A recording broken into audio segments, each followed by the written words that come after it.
Day 22 of 30 days of being productive. ನಿನ್ನೆ ಮಳೆಯಲ್ಲಿ ಚೆನ್ನಾಗಿ ನೆಂದು ರಾತ್ರಿ ಎಲ್ಲ ಜ್ವರ ಬಂದಿತ್ತು. ನನಗೆ ವಿಚಿತ್ರವಾದ ಜ್ವರ ಬರೋದು, ರಾತ್ರಿ ಹೊತ್ತಿರುತ್ತೆ, ಬೆಳಿಗ್ಗೆ ಹೊತ್ತಿರಲ್ಲ. ಇವತ್ತು ವಾಟರ್ ಪ್ರಾಬ್ಲಮ್ ತುಂಬಾ ಇತ್ತು. ನಾನ್ ಇವತ್ತು ವಿಡಿಯೋ ಮಾಡಿಲ್ಲ ಅಂತ ಹೇಳಿ ವಿಡಿಯೋ ಮಾಡ್ತಾ ಇರೋದು. ಇಲ್ಲಿ ಪಪ್ಪ ಮತ್ತೆ ಅಂಕಲ್ ಇಬ್ರು ಸೇರಿಕೊಂಡು ಬೋರ್ನ ರೆಡಿ ಮಾಡ್ತಾ ಇದ್ದಾರೆ. ನಮಗೆ ಪ್ಯಾರಾನಾರ್ಮಲ್ ಆಕ್ಟಿವಿಟೀಸ್, ದೆವ್ವ ಅದೆಲ್ಲ ನೋಡಕ್ಕೆ ತುಂಬಾ ಇಷ್ಟ. ಅದನ್ನ ತುಂಬಾ ಎದುರ್ಕೊಳ್ತೀವಿ. ಅದೆಷ್ಟೇ ಭಯ ಆದ್ರೂ ನಾವು ಕಂಪ್ಲೀಟ್ ವಿಡಿಯೋ ನೋಡ್ತೀವಿ.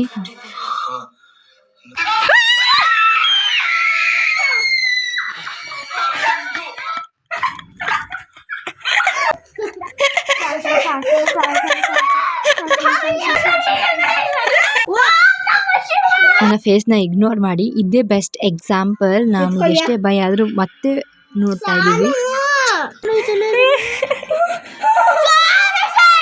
ಅಂಡ್ ಇದ್ರ ಬಗ್ಗೆ ನಾನು ಕಂಪ್ಲೀಟ್ ಆಗಿ ವಿಡಿಯೋ ಮಾಡಿ ಹಾಕ್ತೀನಿ. ನಾವು ಯಾವ ಚಾನಲ್ ನೋಡ್ತೀವಿ ಮತ್ತೆ ಅವ್ರದ್ದು ರಿಯಾಕ್ಷನ್ ಎಲ್ಲಾನು ನಾನು ಕ್ಯಾಪ್ಚರ್ ಮಾಡಿ ಹಾಕ್ತೀನಿ. ಫೈನಲಿ ರೆಡಿ ಆಯ್ತು. ಇವತ್ತು ನಮ್ ಸಿಂಬಾ ಚಾರ್ಲಿ ಬರ್ತ್ಡೇ. ತುಂಬಾ ಮಿಸ್ ಮಾಡ್ಕೊಳ್ತಾ ಇದೀವಿ.